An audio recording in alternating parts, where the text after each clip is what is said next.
How would you feel if you knew that this was the only one in the city of Seattle like this? You told me that, and it surprised me that we talked about harm reduction. I don't really understand that whole concept. Do you think that harm is being reduced in our communities with what's happening? With no arrest, with Not really. no treatment services that lead to abstinence? No. If there aren't places that help us get abstinent, how are we going to survive? Exactly.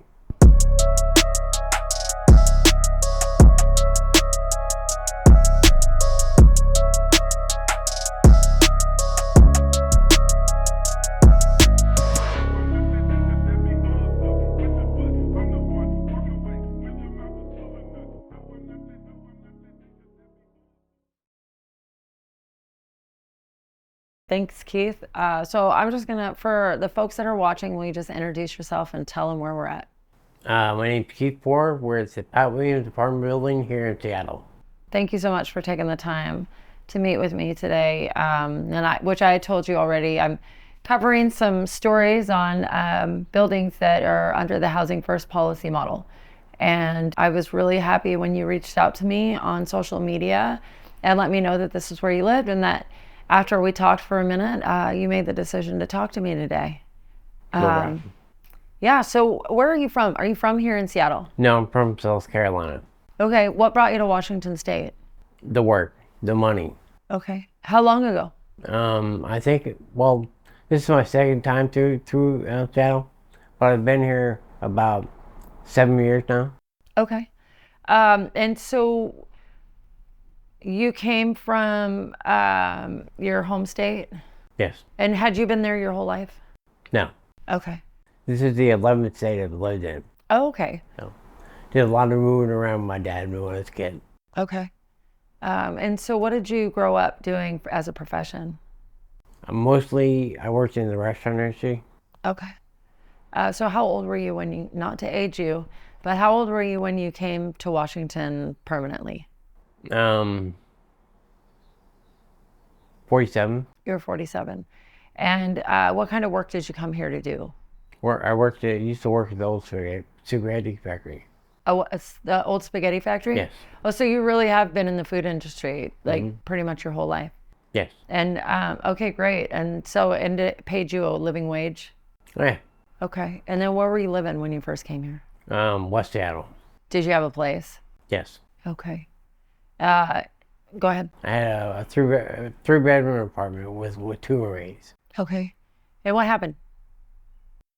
One day I decided I wanted to go home again, and I used to have 50% interest in the hot dog cart, and it was too much work, really. We weren't making any money, and I was using every day. What were you using? Mostly alcohol. Mostly alcohol and marijuana. Okay. And I just wanted to go back to my home state. Moved back. Lasted about a year, and I moved back here again. And we moved to my roommate had moved from West Seattle to Lake City, so I moved out there. Stayed with him for a little while, but it wasn't supposed to be a permanent thing. So I used the money I got from my taxes to get a place in Linwood. Ended up getting into it with my roommates and caught an assault for. Went to score. Like a dumbass, I pled guilty. Listening to my public pretender. I should have listened to myself and just wrote it out, but I pled guilty because I didn't want to be. I've been in jail for 7 months, or several months. I wanted to get out. I pled guilty, got out, and my roommate had moved on. He moved into a place that he wasn't allowed to have a roommate, so I didn't have really any place really to go. So I ended up on the streets. Lived in Lake City for like 3 years on the streets. What year did you become homeless? Let's see, this is 2024. 98. In 98? Yeah. So that's when you ended up on the streets originally? Was in 1998 here? Yeah. Okay. And so, and when did you move here permanently? When I moved here in 98, it was permanent. Okay. So So that's when you became homeless. But you still did you still travel around because you came here for good 7 years ago, did you say? No, I came here for good in 98. Okay. But I lived here in, I think, 96. No. Okay, how long No. Yeah, it's okay. 19. Oh, yeah. Sorry. Okay. Yeah, no, I think I just misheard you in the beginning, so it's okay. I was just trying to get a little bit of clarification. So you became homeless in 1998 here in Seattle, Yes. and you've been on the streets for a long period of time. About 3 years. About how long? 3 years. 3? Okay. At that time in 98. Okay, and then what happened? No. I'm getting my years wrong. We're 2024 right now. Yeah. So it would have been 2000, whatever 4 years ago is.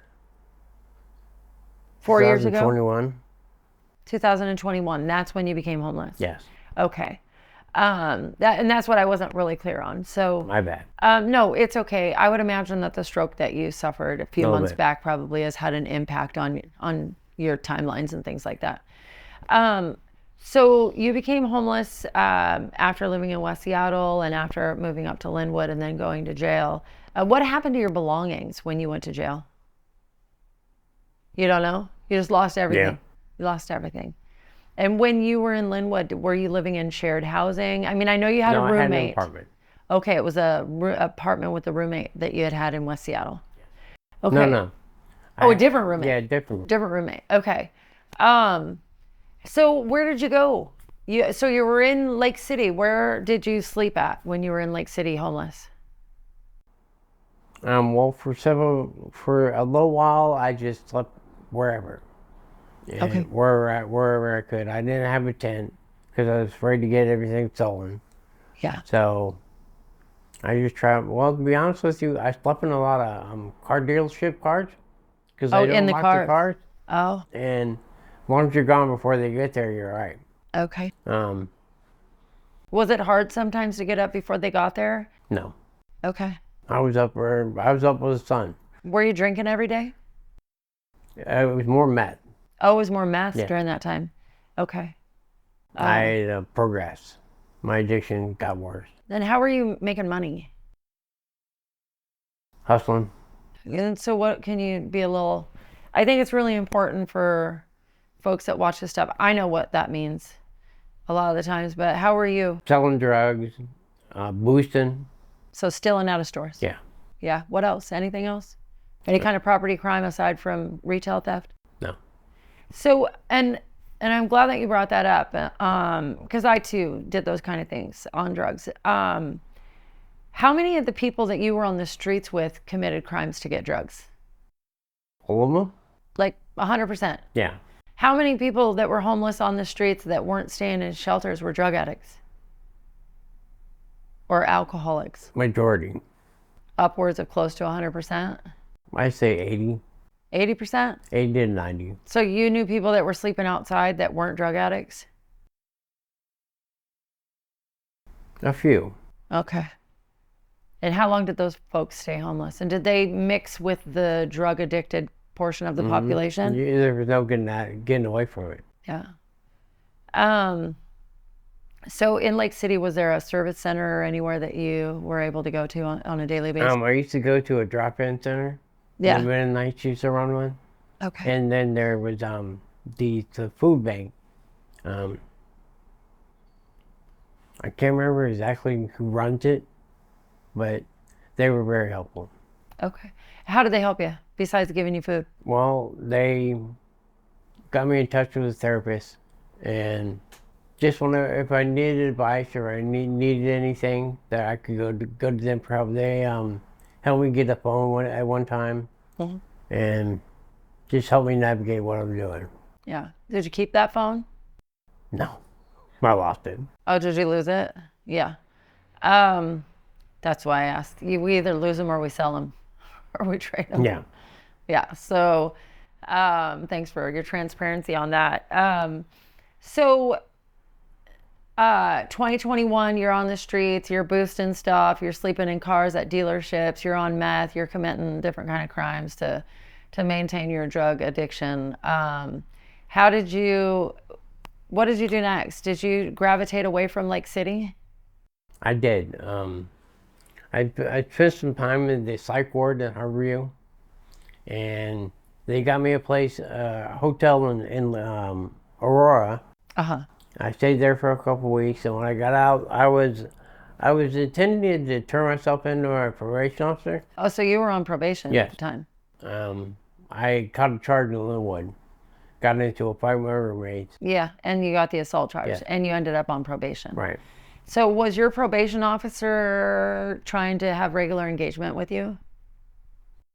She was trying. Yeah. I can't really say she was at first, because as long as I went with my therapist, I was okay. I had an ROI with him. Yeah. So as long as I guess she'd check on my progress with my therapist, but I lied my ass off to my therapist. Yeah. She had no idea what I was on. Yeah. So why go to a therapist? I needed mental help. Yeah, but you weren't telling the truth about it. No. So was it helping you at all? It was and it wasn't. Yeah. So did your therapist ever encourage you to get clean? Yeah. Did any of the service agencies that you were engaging with encourage you to get clean? Yes. Really? Oh, it's a little different. It's not a common thing. So did you ever end up in downtown Seattle? I did. I used to live in Pioneer Square Park. Okay. What pushed you in that direction? I wanted to get away from Lake City, because the drug problem there is very prevalent. Yeah. Plus, it was where I used. I knew people. I knew people to hang out with. I knew where to get it, how to get it. I wanted to get away from that. So you wanted to get clean? Yes. Did you really feel like you wanted to get clean? I just wanted to quit the meth. You just wanted to quit the meth, but you weren't concerned with quitting anything else. No. So, so what did that look like? So you're down in Pioneer Square. You landed down there. Then what? Drinking all the time. Drinking every day. Every day. Did your circumstances improve? No. Yeah. So then what happened? I met a man from Reach. His name's Adam Royal, and he got me into the Blaine. It's shelter here on Denny. I stayed there for several months until one day one of the residents there came up to me and asked me if I was with the Matt Talbot program. And when I was in the hospital, they tried to get me to go there. So it kind of clicked with me. I was like, you know what, I'm supposed to be with Matt Talbot. I went to my case manager, asked him about it, and he'd actually been through the program himself.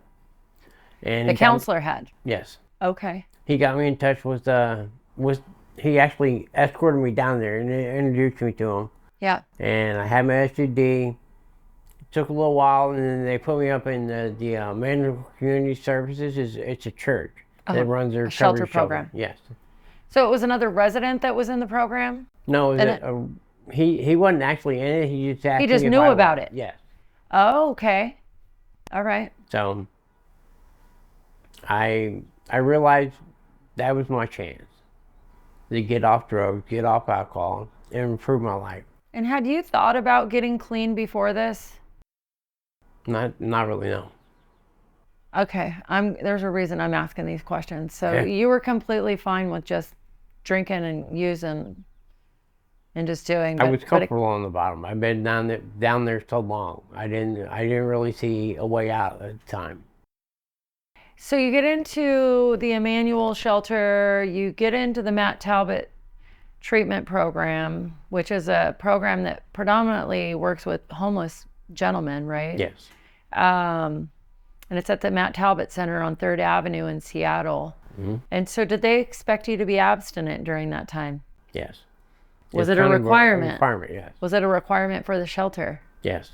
Okay. And so that was something that you were comfortable with doing? Yes. So was it a requirement at the Blaine Center for you to be clean and sober? No. What was the environment like there? It wasn't really all that bad. I guess it's kind of like a harm reduction building. You can use and it's okay as long as you don't cause any problems. Okay. So were you using there? I'm still drinking and smoking weed. So and did they let you do that inside the building? No. Okay.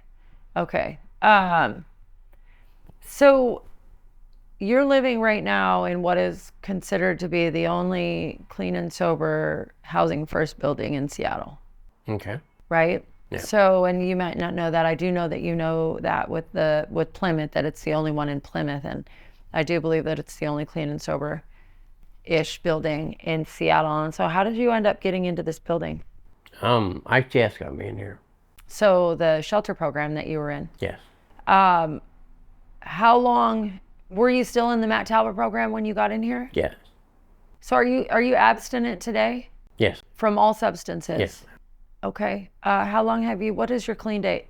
April 1st, 2021. You just had a clean date. You just had a Yes, you just had a birthday. I just celebrated 3 years. Awesome. Congratulations and happy 3 years. Thank you. That's a huge deal. Is everybody in this building abstinent? No. So how is that for you? What is it? Well, let's back that up a little bit. What is the environment like in this building? It's for the most part healthy. I mean, I don't really associate with a lot of people in the building, but the ones I do associate with are clean. How many people in this building are 100% abstinent that you know of? On a percentage scale, if you were to guess. Maybe 80%. 8 or 80. 80% is completely abstinent. Not at all. Yes. Okay. And then is there space for relapse here? There is. And what happens if a person relapses? You have to work with your case manager. So they do quarterly UAs here. Yeah. And if you fail or they find out that you're using, they make you take weekly drug class or UAs, and you have to they encourage you to go to a 12-step program. What happens if you don't follow their suggestions? That I don't know. Okay. Because it hasn't been your reality. Right. Has living in an environment where there are requirements benefited you on your journey of recovery? I think so, yeah. It keeps me accountable. Yeah. Has the quality of your life improved? A lot. This place may be small, but it's bigger than 10 I lived in. Do you know how many residents live in this building? How many units are in it? There's 16 to 4. 16 per floor. And how many No, floors? 17 apartments per floor. And how many floors are there? 6. There are 6 floors. Okay. So quite a few. Yeah. That's a lot of people to be clean. Mm-hmm. So for the people that aren't clean, do you ever experience public drug use within the building? No. Are there folks that you're aware of that commit crimes outside of the building or inside of the building? Do you ever experience any victimization in here? Well, I'm sorry? Any victimization, like people that are perpetrating or preying on others that live in the building? No. You don't experience that. So do you have counselors in the building? We do. Case managers? Yes, ma'am.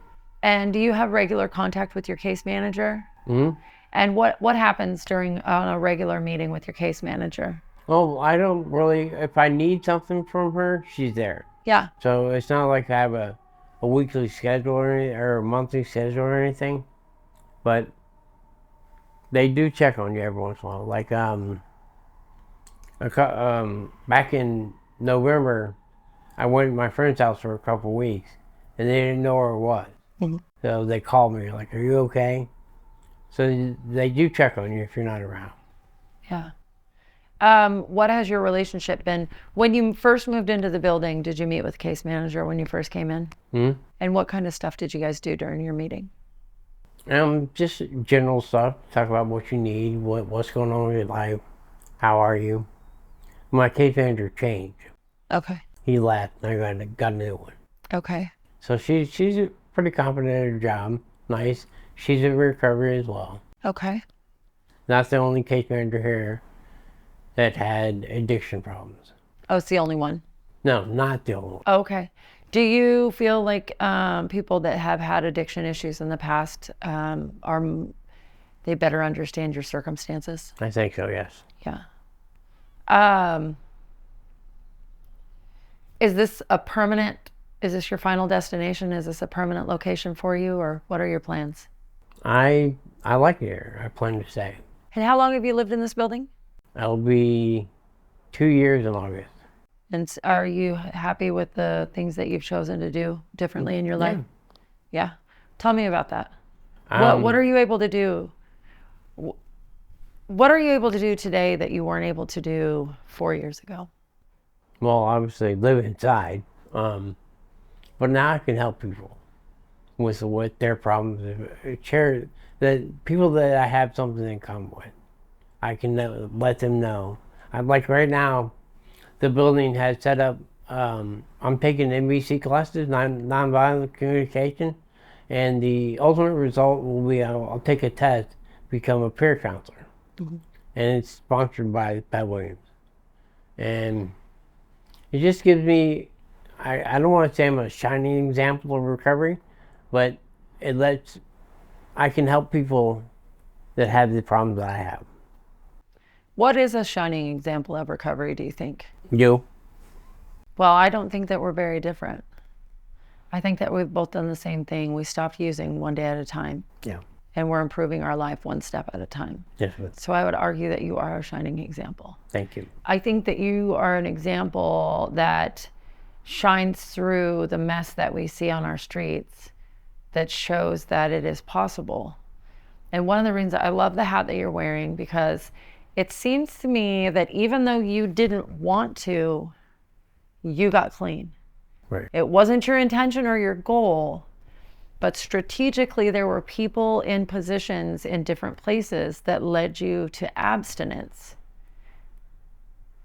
Did you consider abstinence when you were loaded on the streets? No. Yeah.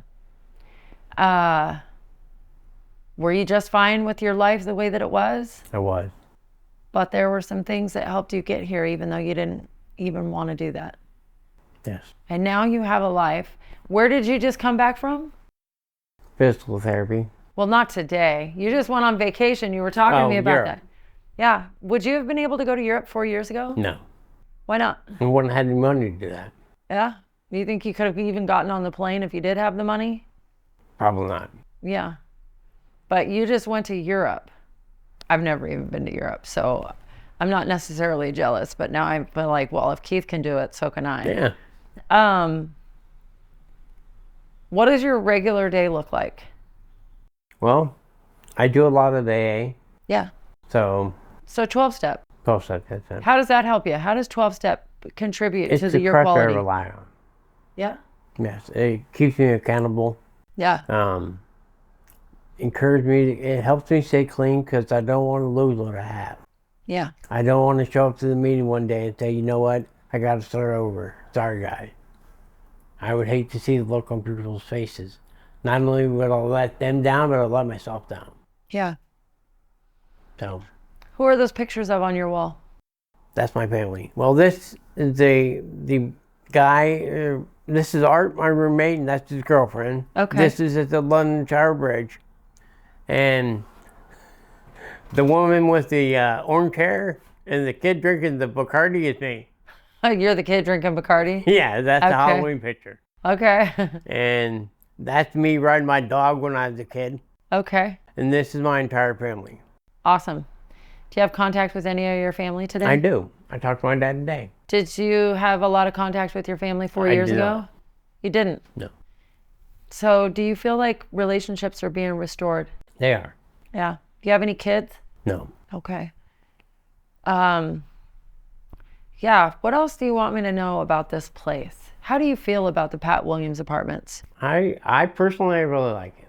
Yeah. I think it's a chance to give people a chance to new life. Do you think that they should have more of these buildings available so Definitely. that people that come from places like where you came from have a chance to get out of that life? Yes. How would you feel if you knew that this was the only one in the city of Seattle like this? You told me that, and it surprised me that we talked about harm reduction. I don't really understand that whole concept. Do you think that harm is being reduced in our communities with what's happening? With no arrest, with Not really. no treatment services that lead to abstinence. No. If there aren't places that help us get abstinent, how are we going to survive? Exactly. Yeah. And there's a hand there. You just have to reach for it. What would you say today if somebody told you, well, we can't have those kind of places because they can't get clean? What would you say to that? I got clean. I tell people if I can do it, anybody can. That's right.